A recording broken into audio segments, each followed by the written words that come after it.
So I'm going to elaborate a little bit on that, is that all those things, and some of these might be a little bit boring. I'm not going to cloud with you too much mathematics.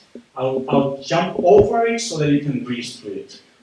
Now, if you did, there's a man called Euclid, and there's a man called Ptolemy, and there's a man called, a few of them, Aristotle, and a few others who have understood phenomena. And these names are like legends. If I go a little bit farther, I want to very quickly go through. Thales is a person who lived in the year that I've noted, and Pythagoras, and Zeno, and Euclid, and Apollonius, and Archimedes, and Ptolemy. Very purposefully, I put next to the two names, which is Euclid and Ptolemy, and I put the word Egypt. I want you to understand that. These two people were actually never set their foot in Europe. They did everything by sitting in Alexandria, which used to be at least part of modern Egypt. It's convenient to forget. With that being said, I want to tell you, and after the Greek, this great thing happened, a magic happened. And the magic is, we go for about 1,200 years from then on, and suddenly Isaac Newton is looking at that. So the historical books that actually looks at it, here's this humongous gap that we try to run over in order to understand or comprehend Isaac Newton. So, as I said before, I mean, this is actually cover of my favorite book. It's called Lies My Teacher Told Me. And this book is actually tells, and I'm looking from an American perspective, many things that we know in America as an American part of history, many things are illusions that we have told ourselves and we've started believing, and they become true. And so I want to kind of get into that legend of the falling apple this is how he was reflecting, and the apple did cause him to discover gravity. And as I said a few minutes before, gravity had nothing to do with Isaac Newton. It was discovered as a universal force, and that it is not unique to the earth as others of his time assumed. And it is attributed to this man, Galileo, who was actually born in Pisa, who was educated in a monastery, very interested in mathematics, and of course he was looking at the Leaning Tower of Pisa when he observed that the swinging lamps in the Cathedral of Pisa and found the period to be independent of how far away it is from the stable conditions. The true real discoverer of gravitational force. Just I'm going to skip this slide. He did a lot of other things that we also kind of gloss over.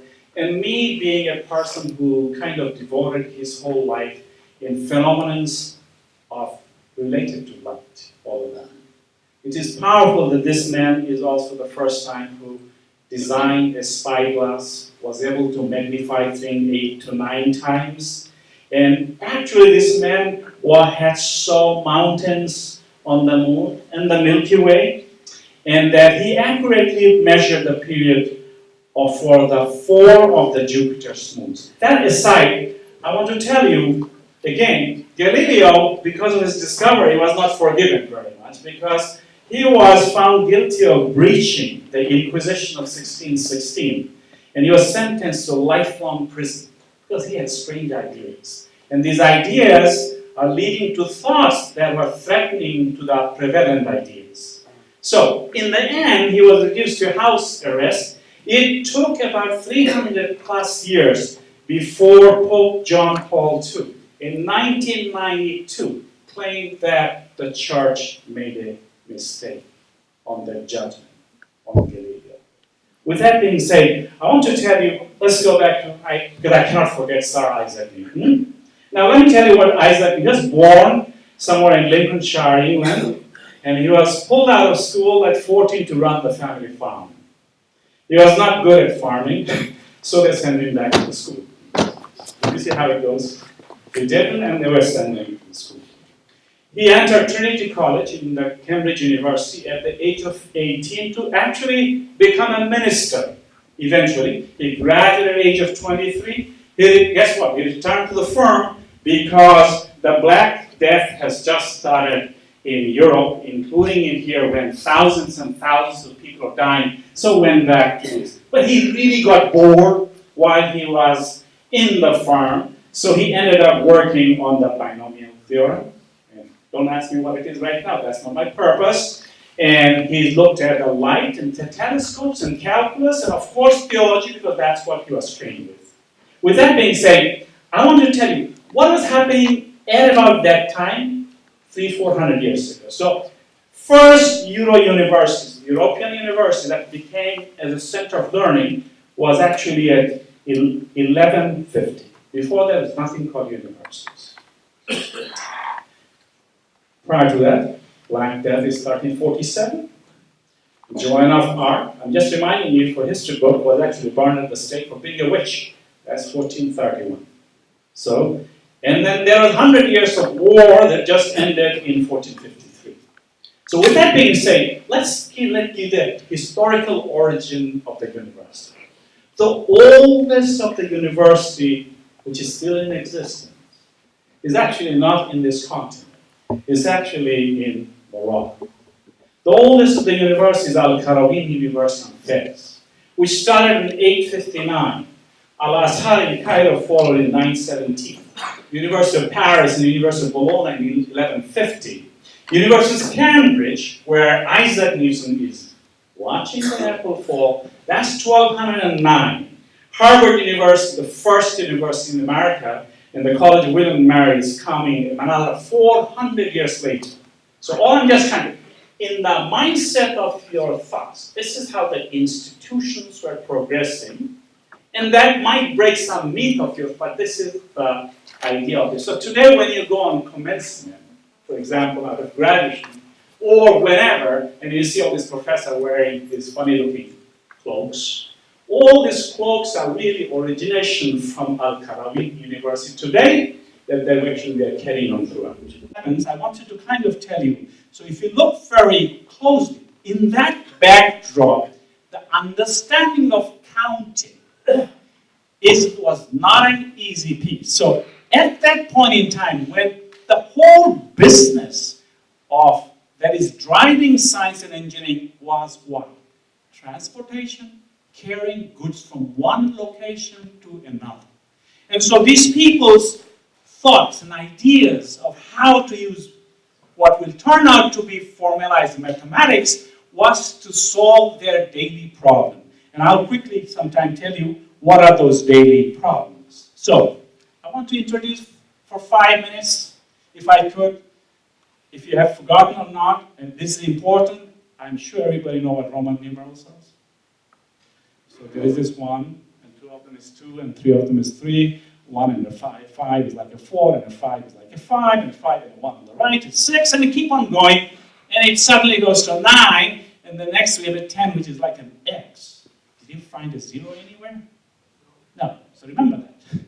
That math, or that number, had everything, except the 0 is still missing.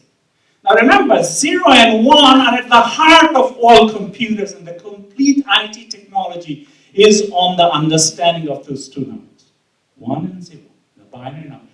No concept as yet, so mathematical manipulation using Roman numbers, I want to take you down for 2 minutes just to tell you what that manipulation would be. So this is how the Roman numbers were, just to get a sense. And if you exceeded a number more than 100, you go to 500, it's D, and then 1000 is M, and on those symbols, and I'm sure you used or you didn't use. What I want you to know, when you put a number 9, you put a 10x, but a 1 in the front. If it's 11, 1 is on the right. So remember, these numbers are not based on positional numbers. Is it the larger number on the left or the right? That determines whether I need to subtract from, or if it's right, I'm going to add from.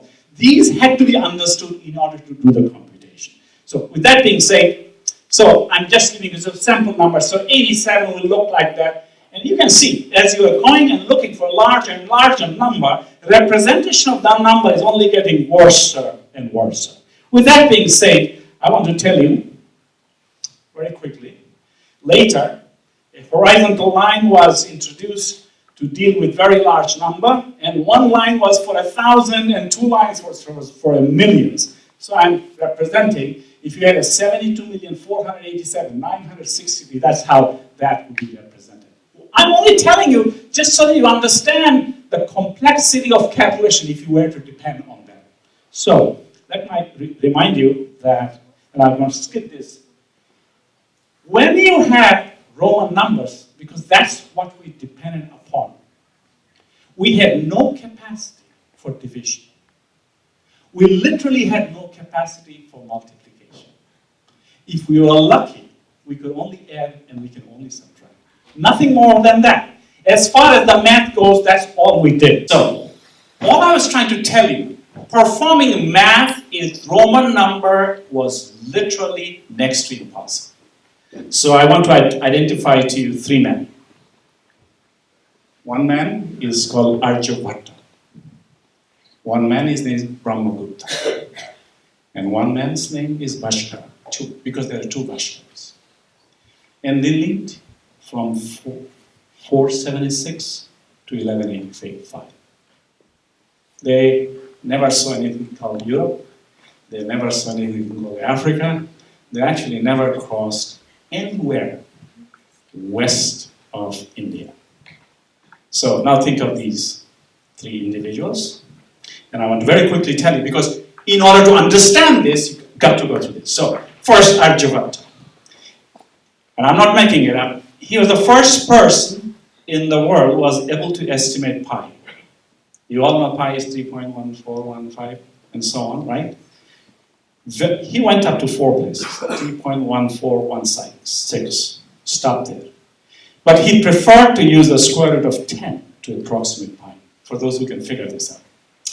He gave that circumference of the earth in that time was 62,832 miles. It's only about 125 miles off from the truth. Incredibly, he believed that the orbits of the planets are all ellipses, not circles. So I want to go a little bit. Brahmagupta, he first time defined zero. Remember, I'm trying to get zero in here somehow. Zero. Now, the way he defined zero is like, I own 2 cows, and I sold the 2 cows in the market. I made a profit of $100, and I lost $100. So it was all in the concept of profit and loss, what I had and what I didn't have.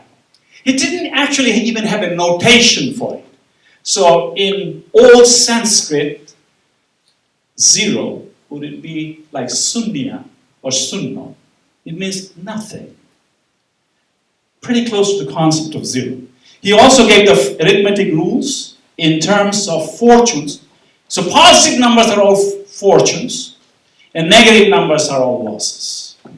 Now, remember, the negative still did not come through. So, I might scare some of you, but I just want to tell you this. If you are today in high school or in the colleges today, you don't know this, but actually you're solving quadratic equation that is attributed to this man called Brahmagupta. It's an indeterminate solutions of the form, and I'm not going to bore you with mathematics with that, but I want to tell you this. And he solves, not only he solves the equation, in the one example that I'm giving at the bottom, he finds not one solution, he actually finds 4 sets of solutions for a simple equation. And we know, if somebody says x squared is equal to 9, x could be what? It could also be minus 3, isn't that true? So remember that. So for many of these equations, you can have multiple solutions. So this man, for that equation, knew that there are 4 solutions available. And the solution is that if you put 6 and 17 at the place of x and y, left side will be exactly equal to the right side, and so on. With that being said, I want to go. Brahmagupta used actually this formula we all use in high schools and everywhere. If we were to find the area of a quadrant within a circle, this is the formula we use, always. Now again, I'm not trying to make you learn mathematics here today, but I just wanted you to understand that these concepts are built far, far, far away from Cambridge University. With that being said, so let's look at next. And the next is very important in the dynamics of the world. Up until this point in time that I'm going to describe, a great man came alive. Whether it's Archimedes, Socrates, or Brahmaputra, they were all by themselves. They thought about something. They talked about their nonsense and nobody understood. Because they're the only people who understood what they say or did. Or if they were lucky, they wrote. So, the real growth of science and technology came when it became organized. Meaning, not one or two. Whether it's a university or institution or a center where we gather people in hundreds or tens or dozens and make them study a problem. So, let's look at the age of organized research. So that was India, that I kind of listed the three mathematicians, and the first organized research in the world happens to be a city that we just bombed the hell out of it. And that city is called Baghdad. So the first organized research is compilation of knowledge, which would be Persian, Syriac, Sanskrit, and Greek works. First time getting assembled in year 754 to 775. Now, the next, once the library is built, you create a center. And the center is called Bait al-Hikmah. Bait is an Arabic word for house. And al-Hikmah is for wisdom or knowledge. Now, this was established by one of the caliphs called Al-Mamun. And let me tell you how this organized research center works. So today, those who work in the universities, guess what we do? Somebody has to pay us. Somebody has to find our money. That money would be used to buy equipment, instruments, and other things for us to study and experiment with. So this man, which is Khalif al-Mamun, once he understood the value of what is being gathered, this is what he said. Anybody from anywhere in the world can bring in any manuscript that you think you have a possession of it. Bring it in here, and I want you to translate it in Arabic.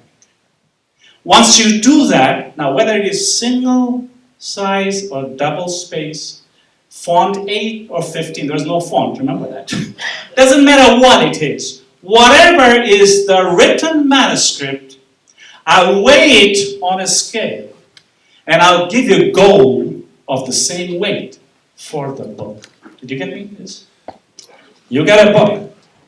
If you translated one, whether it's nonsense, fiction, or anything, you translate it, I'll pay you in gold for the weight of the book you produce. Guess what it did?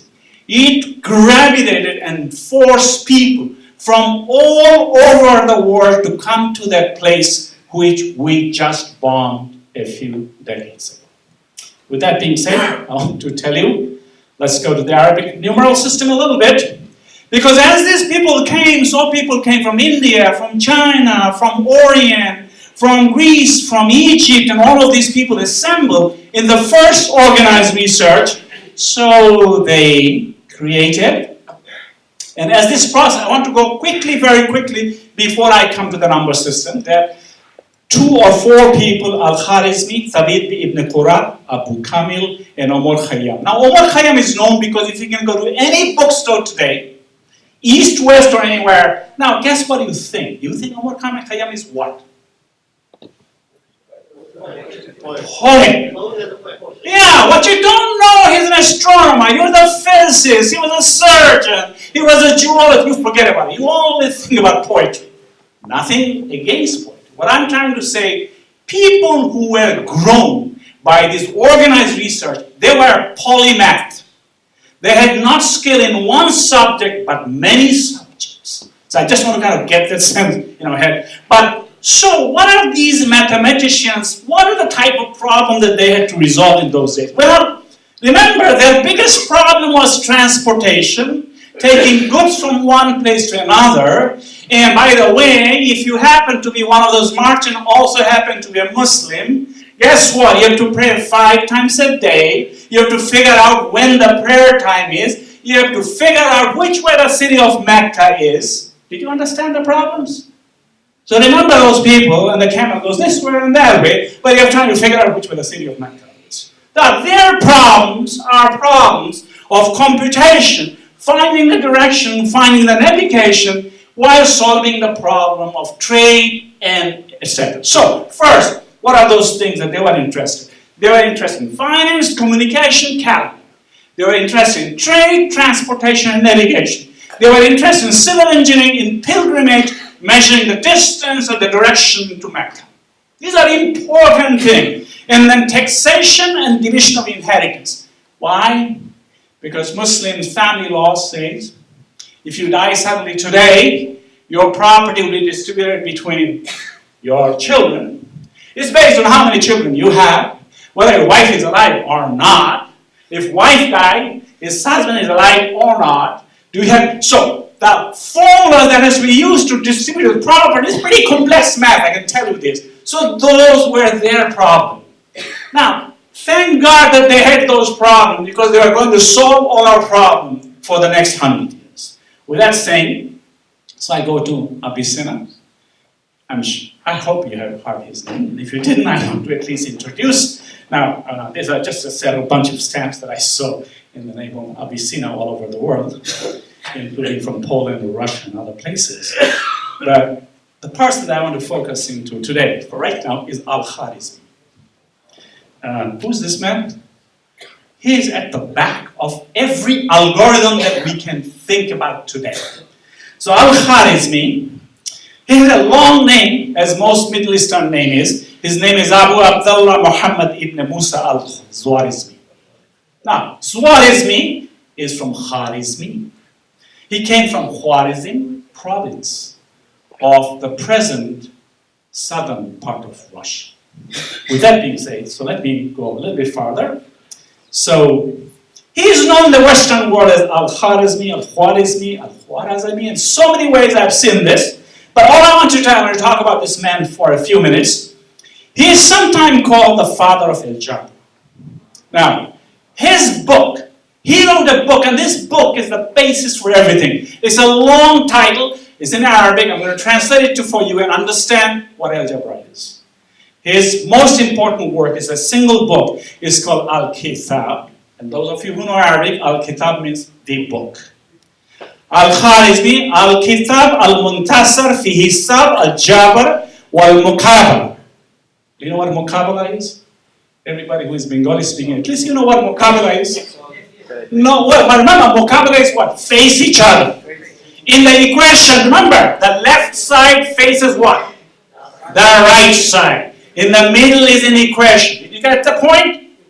So Bangla Muqabala, Arabic Muqabala, means left side is facing the right side, and the right side is facing the left side. And because there's an equal sign, the left must be equal to right. And the right must be equal to left. If you take 5 away from the left, you have to take 5 away from the right. If you add 6 to the left, you have to add 6 to the right. Remember that. So, with that being said, so today, if you were in Samarkand today, actually you will see there's a large statue attributed to him in Uzbekistan. Now, I want to kind of tell you that the word Al-Jabr is only one portion of the big title of his book. Remember the title of the book? And I said Al-Jabr, do you remember that? Or you forgot already? Let me go back one more time. The name of the book is Al-Kitab Al-Muntasir Fi Hisab Al-Jabr Wal-Muqabala. So, it's a mouthful, but what I want you to understand, the only one word was picked up is Al-Jabr. That is the basis of all algebraic manipulation that we know in the world today. With that being said, so let me kind of go forward a little bit. So what's Al-Jabr? Al-Jabr means restoring. So if you took 6 away, you restore 6 on this side too. It's restoring, it's reunion, it's completion, which is really the process of transferring negative terms from one side to the other. If you move one from left to right, what happens? You change the sign. Isn't that true? If you took a positive to that side, it becomes negative. If you took a negative from left to right, it becomes positive. So remember that. That's called restoration. With that being said, I want to tell you that the word muqabala is reduction, which is balancing two sides between left and right. With that being said, now, this is his page from Al-Jabr. Can you see the algebra? Do you see the equation? That's it. Remember, in our modern day, we think equation is like ax squared plus bx plus c equal to 0. Is that how we solve it? There is nothing of that. So you'll be very disappointed. So all I want to tell you that most of algebra doesn't look like modern day algebra. All algebra was defined in prose. In prose. It's like stories telling. I started with a horse from Samarkand and I'm going towards Uzbekistan or somewhere else. I sold 2 and I got 3, and on the way this horse gave birth to another 3 horses, or whatever. The story goes on and you solve your problem. But what I want to tell you that his book is completely written in prose. So let me formalize it. This is how his language would be. If from a square I subtract 4 of its roots and then take 1/3 of the remainder, finding this equal to 4 of the roots, then the square will be 256. You must say, this guy is absolutely nuts. But that's how their algebra was. They formalized the problem in words. So let me tell you, what does this mean? I'm going to go very quickly. He explained it in the following manner. Now remember, he writes it, but he explains it a little bit for the people who were at least willing to listen to him. It's something like this. Well, since 1/3 of the remainder is equal to 4 roots, one knows that the remainder itself will be equal to 12 roots, and therefore adds this to the 4, giving 16 roots, and therefore 16 is the root of the square. You may say, this is absolutely nuts. It is nuts. So let me try to elaborate this a little bit. So the whole thing that I say, in the modern day, this whole thing can be replaced as 1/3 multiplied by x squared minus 4x equal to 4x. Go and solve on your x. That equation is in his prose. Did you get my point? Yeah. This equation is in his prose. Not one problem, thousands and thousands of this problem that this man works out. So with that being said, I want to go a little bit farther. This man is attributed to at least 6 different types of equations that he was able to solve. Anything which was like ax squared equal to bx, anything with ax squared equal to c, c is like a constant here, anything where bx equals c, squares and roots equal number, squares and number equals roots, roots and number equal. Today, when we are solving the problem, we are solving one of these 6 problems, as we do in the schools. Now, so let's say this is how he would approach solving the problem. Now remember, he had to solve it differently than us. So he said, let's say solve x squared plus 10 equals 6 equals 39. Those who don't understand math, please forgive me for 5 minutes. But those who do, please follow me if you try. Construct a square who has a side of length x.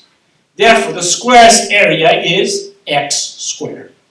And then add 10x to the x squared by dividing into 4 parts, representing 10x divided by 4. Add the 4 little ones to the square and make a larger x side square. You have just solved the problem. Now, I know your head is swinging still, but I came from the other side of the Atlantic, so I can get away, and you have to struggle with this. So let me reiterate. If I compute this in today's mathematical ways of that problem, equations, you will find the solution. And again, you don't have to understand that. You will say that x is actually equal to 3. So let me go back again. It is this book that then comes to Europe. And in Europe, and eventually in English form. And when it came to, at least in Europe, it's Algorithmi di Numero Indoram. Why Indoram? Because it's based on the understanding that actually came from India through Baghdad. Did you get it?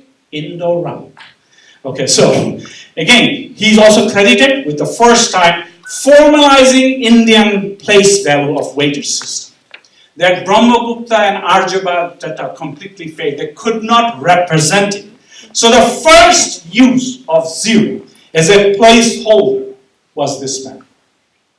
So you can attribute your computer, your ITs, every software, every Google, every Facebook, and if you want to blame somebody, it's not Mark Zuckerberg.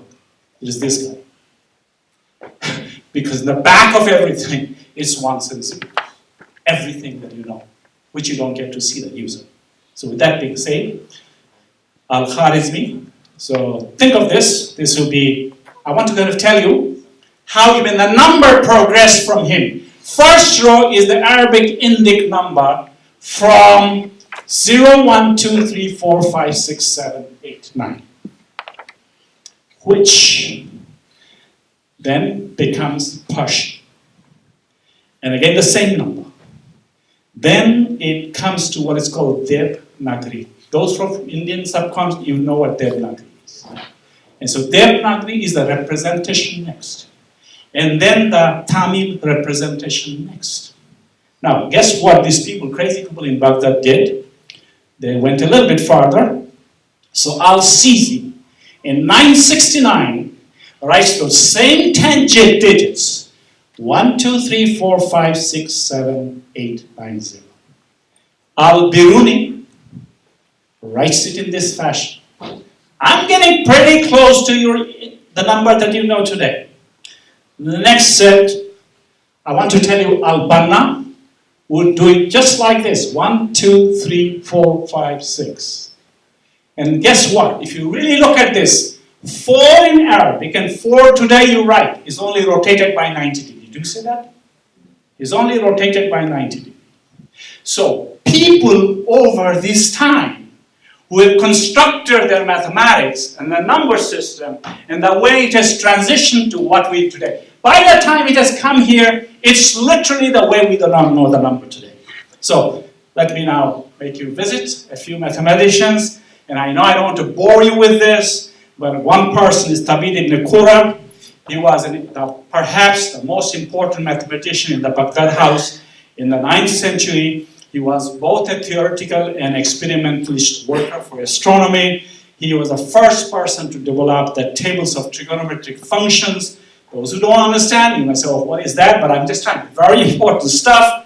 And then Abu Kamil comes later. He was able, has a book of algebra that was 69 different unit problems that he resolved and showed he could actually solve problems, not just quadratic, in the indices form. Even more complex to solve this problem. I go a little bit farther, Abu Kamil. Now, he also solved the first time indeterminate number, which means the solution could be imaginary number 2. Like square root of 4 could be 2 plus minus 2, but square root of 3 or square root of 1, you're kind of leading to an imaginary number, and so forth. So with that being said, let me talk about Omar Khayyam for 5 seconds. His real name, like every Middle Eastern name, is Ghaith al-Din Abu al-Fadl, Umar ibn Ibrahim al-Qayyamat. Okay? Somebody said, yeah, but what I say, what you missed, the last portion of his name means he's a tent maker. Did you get it? He makes tent. That was the part of his last name. But Omar Khayyam, as I said a few minutes ago, yes, he's a poet, famous mathematician, was an astronomer. He gave a complete classification of cubic equations, not quadratic, cubic equations with geometric solutions and found by means of intersecting conic sections. I go a little bit further. He had 3 books, one on arithmetic called The Problems of Arithmetic, one on music, and one on algebra. Can you envision this? One on music, one this, one that, because he found pattern in everything. So that's how the music business comes in here. Now he measured the length of the year to be 365, I'm not making it up here, 0.24219858156. It's literally today. He calculated this then. With that being said, I switch back to India for a minute to a man called Bhaskara, who was interested in trigonometry. First solved the sinusoidal equations. Remember those who know Pythagoras? I want to remind you first. In the BC, when Pythagoras was the problem, was a right angle triangle. A squared plus B squared is equal to C squared. Is that what it is, right? Hypotenuse squared is equal to base squared plus altitude squared. We solved that. But remember, Pythagoras could never prove it. He estimated. It turns out to be true. So how do we solve it? That's the more important part. So proof of Pythagoras pyramid. Again, I don't want to bore you with this.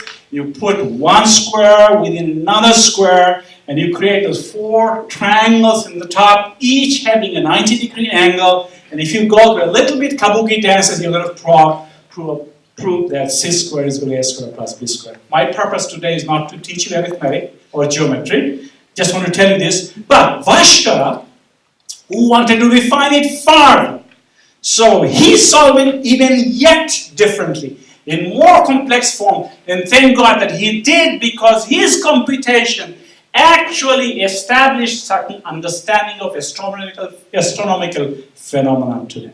So I'll just skip that a little bit. Now I'm coming to my last polymath that I want to talk about. This is a real polymath. So this person, Ibn al-Haytham, proved that light travels in a straight line. Before I come to Isaac Newton, we attribute a lot of light into Isaac Newton, don't we? We do that. So his name is Ibn al-Haytham. He lived and he wrote the book of optics in 1021, 7 volumes on this understanding. But I also want to tell you that there are textbooks now where Ibn al-Haytham will be described as the first scientist. What is the first scientist? Who performed the first experiment. What is an experiment? You conduct and study a phenomenon, and you can repeat this phenomenon as many times as you like. You can try it in England, in America, in India, Bangladesh, anything, and it always comes out to be true. If it is, then you got to somewhat close to the truth. So Ibn al-Haytham is there, but I want to very quickly tell you what this person is. He was born in Iraq, and I put a little picture up there. And by the way, I want to tell you that picture is a currency note of Iraq. Right before Saddam Hussein is about to be done. Okay, so it's that currency note, and the man on the right side is actually Ibn al-Haytham. And right to the left of it, do you see you see a couple of lines there? Those lines are actually projections of light going from left to right. I'm going to spend a few moments. He studied the works of Aristotle, devoted his whole life to the study of physical world. He's authored 200 works. 50 of the works are still available. And that phenomenal work provided the first description of what is a scientific method is. Now, his subject was too much. Astronomy, optics, geometry, mechanics, water clocks, medicine. Medicine? I'm telling you, it's medicine. Anatomy, business arithmetic, and guess what? Civil engineering. What is that? So I need to tell you a short story here. So this man, who polymath, is like, to the people, he can solve any problem. So in that time, people in Egypt are dealing with annual flood. The flood of the water that will sweep over on both sides of the Nile River, from Sudan up to Mediterranean. And the floods can't be controlled.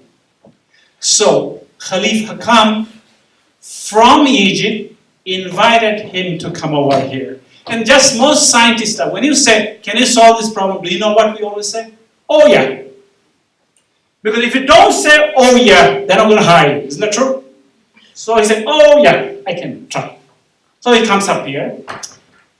And Khalif Hakam said, if you can solve the problem of my flood, the whole world is yours more or less, but if you can't, things can go completely in the reverse direction. So he tried for 6 to 7 years to work. Now remember, he's a civil engineer. That's what I say. That's my story goes. That he wanted to find where exactly, if the dam is ever built, it can be the most effective in controlling flood forever in Egypt. Solve the problem of agriculture. So he walks 1,000 miles and he goes in parks and tents and everything. He goes throughout Nile from Alexandria up to Sudan. He identifies a spot that this is the place where we could solve the problem. While he said that, he didn't we can solve the problem. It's not a good enough solution for Caliph Hakam. So he was fearful for his life, that I might get killed. So the expert, it's like Galileo just came and solved the problem, and just before the meeting, see, I can solve the problem. And now he's suddenly saying, well, I'm really scared if the problem cannot be resolved. So he started faking. He suddenly faked that he lost his brain. He lost his intellect. He started behaving crazy so that he could be put in some kind of lunatic place. So this man, the great man, once was scared for his life. After having identified where the dam could be built, he was put in prison for life. Rest of his life. It's just like Galileo's story, except this is taking place in Egypt. He lives in prison. It is during this time, he had his best time in the prison. Nobody is bothering him. Most of his experiments were done in the prisons. His book of principal optics was in the prisons. We are glad that he was sent to prison then. If we didn't, Isaac Newton would be crying in the University of Cambridge if that prison system didn't happen.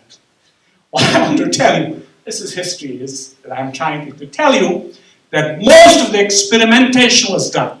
So much so, his recognition came out of the jail. This man is solving a different kind of problems in the prison. So much so that Caliph Hakam, towards the end of his life, released him from the prison. So that's a little backdrop story, but I want to tell you this. His biggest discovery is this. Why do you see a thing? Why do you see a thing? You see a thing, why? Until him came, we thought we saw a thing because light went from my eyes and struck there, and so I am seeing things. This is the first person to tell you, no, that is not the case. Light came from there and struck your eyes. That's when you see. This is revolution in photonics and optics. That drive fiber optics. That drive telecommunication. That high-speed network, everything, all of those ideas. Is the reason you see things is not because light goes from your eyes to the object, but because the light comes from the object to your eyes. So, he was not stupid enough, maybe not enough. Actually, he thinks about brains too. So this is from his manuscript, is that, okay, once the light strikes my eyes, how do I even understand that I saw that? How does it go from my eyes to my brain? So, I just picked up this picture from his manuscript, Munazir, and you will see he has even tried thinking how the eyes more likely looked. And he even thought that once the eyes looked, how perhaps, which we know now, how optical signals got picked up, goes to the brain, perhaps somewhere in encephalon, where we think about it and say, well, I think that's what I saw. Now, why do I know I think so? Because if I saw a bird, how do you know I saw a bird? Because I saw many other 1,000 birds. Birds looks like that. So once it strikes, oh yeah, this bird matches with all the 1,000 birds that I've seen. So therefore it's a bird, it's not a donkey. That's called neural network. Do you understand that? All the training that I have done on my brain by seeing many things in the past comes back to my head as a recollection. And I say, oh yeah, I think that's a bird. All I'm just saying, these thoughts are attributed to this. So he actually looks at anatomy of the eyes, and he studies the optics and investigated things. And his real book is Kitab al-Mansur, which is the principle of optics, which, by the way, it was the textbook used throughout Europe for the next couple of 100 years until Isaac Newton. So I want to tell you this. He actually was very, I would say, a serious person who had envisioned before modern surgery and others thought about corneas of eyes, think about many things. But I just wanted to march ahead a little bit to this particular picture. This is a cover of a book. And this is a book which is a proof of diagrams from conics. And if you look on the cover page, look at the cover page of the book. There is two human beings, pictorial.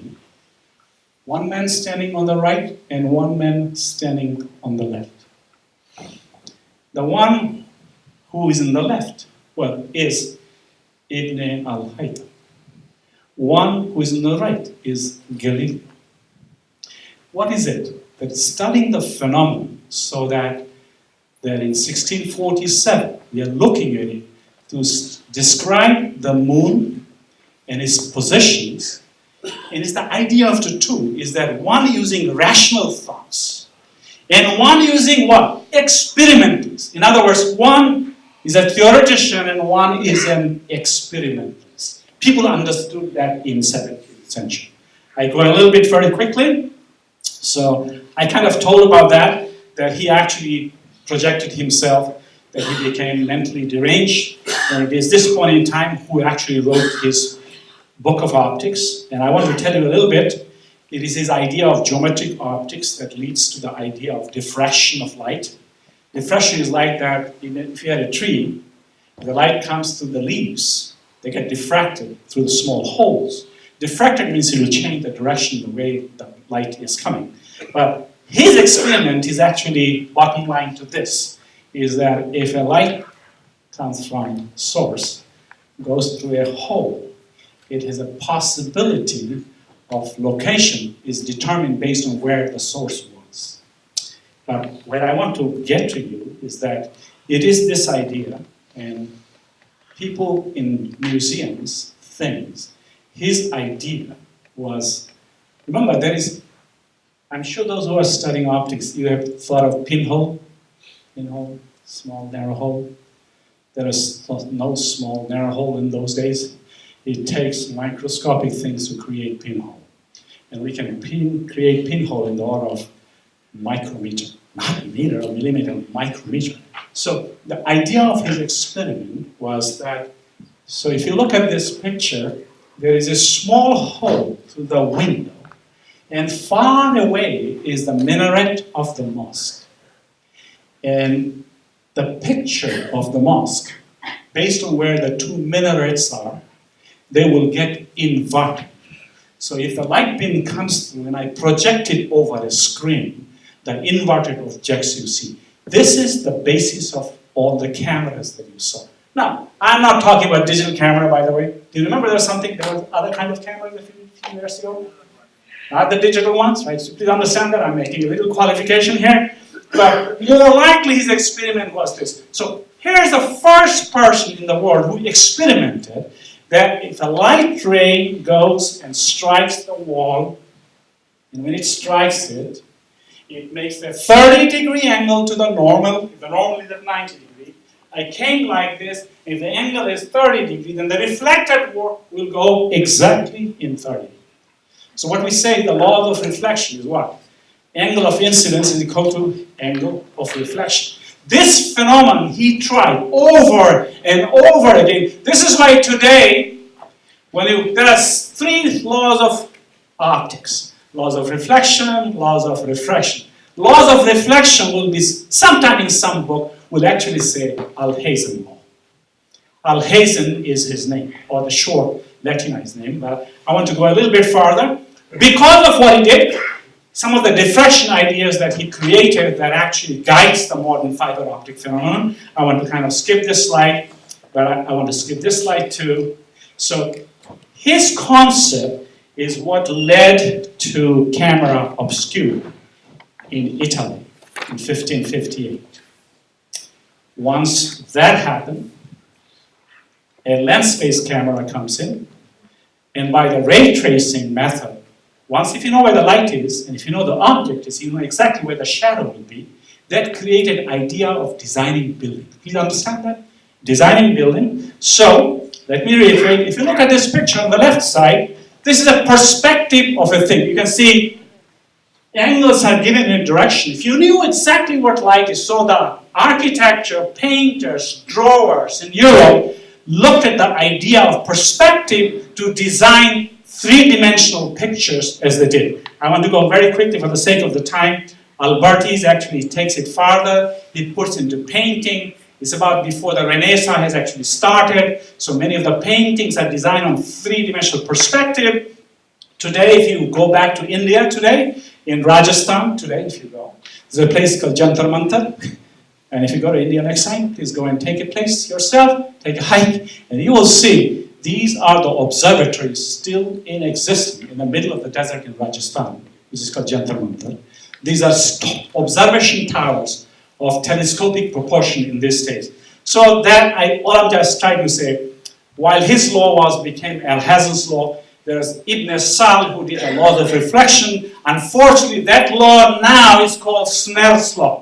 People have forgotten about Ibn Sal. Fermat's principle, at least time, was 1662. Christian Huygens actually solved his problem of that light is away in 1690. That's only 14 years before Isaac Newton writes his optics, in 1704, and cemented the corpuscular theory before the quantum theory came later on. So I just want to tell you this. I take you back farther. And I listed with a purpose. People who worked on light. They worked in strange places. So one person, because both Dr. Rakib and myself, we went to building in Karjan Hall in Dhaka University, where we knew the first head of the department was Satyan Bose. Satyan Bose was the department head. He's the one who understood statistics, which is now goes by the name of Bose-Einstein statistics, which guides the understanding of the light.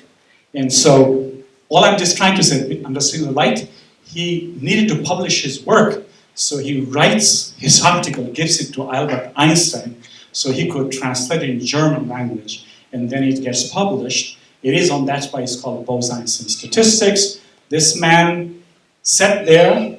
The next person is Chandrasekhar Raman, who never left India, who discovered most of the effect, the studies of materials. And then, of course, what happened in the more modern times, the talent started moving from east to west. So the next from Indian subcontinent, another place, Subramanian Chandrasekhar, by 1930 came from India, came to Chicago. He's attributed for all his theories about evolution of stars. Next is Ali Jaban from helium neon laser. He's actually discoverer of helium neon laser, came from Iran. Charles School, discoverer of fiber laser, came from China. Ahmed Zuhail, who discovered ultrafast laser chemistry, came from Egypt. Now these last 4 people, or 5 people, you may say they're all in the United States, but the United States is United States, because it gets to steal people from everywhere else. So with that being said, I just want to tell you this. This just came out of Satyan Bose's picture. All of you have heard about Higgs boson, right? We all went crazy a few months. If you had triggered anything of that, you have to go back right next to the very department where Professor Dr. Rakib and we went to school together. It is that man, Satyan Bose, never even had a PhD, didn't get one, couldn't get one, okay? Couldn't get one, but the discovery and thoughts are actually changing lives all over the world. 2 more, I think I've been reminded for the sake of the time, but I want to tell you where the world is going next. Let's pass. So, average growth, annual growth in the number of researchers from 1995 to 2002 to the next. And what you will see that the tendency is actually moving out of the West. Talents are leaving the West. I go to one more slide. If you look at the published journal articles from 1995 to 2009, you will see Asia 10 is actually catching up United States. Look at the 2 graphs, Asia 10, United States. What is Asia 10? It is Asia 8 plus China and Japan and European Union. I want to go one more slide just to kind of get you a point. If you look at engineering journal articles, Asia 10 actually has, in engineering, actually is exceeding the United States, already doing by leaps and bounds. This one, now, you can do a work. Is the work a good work? It is represented by if your work is cited by other researchers. So if you measure citation index, and this is how the world is running. The pink one on the top is European 27, and the blue is United States, and the yellow, just for experiment, is People's Republic of China. By 2017, more scientific works out of China will be more recognized than everybody else in the world. And so it goes. With that being said, this is my last slide. I'll open up some floor for some question. I hope I intrigued some thought, And if anything else you want to take away, the notion is that science and engineering belongs to the world, to no particular nation, race, religion, or location. It only goes with the winners. Winners are those who are willing to kill themselves. Thank you very much.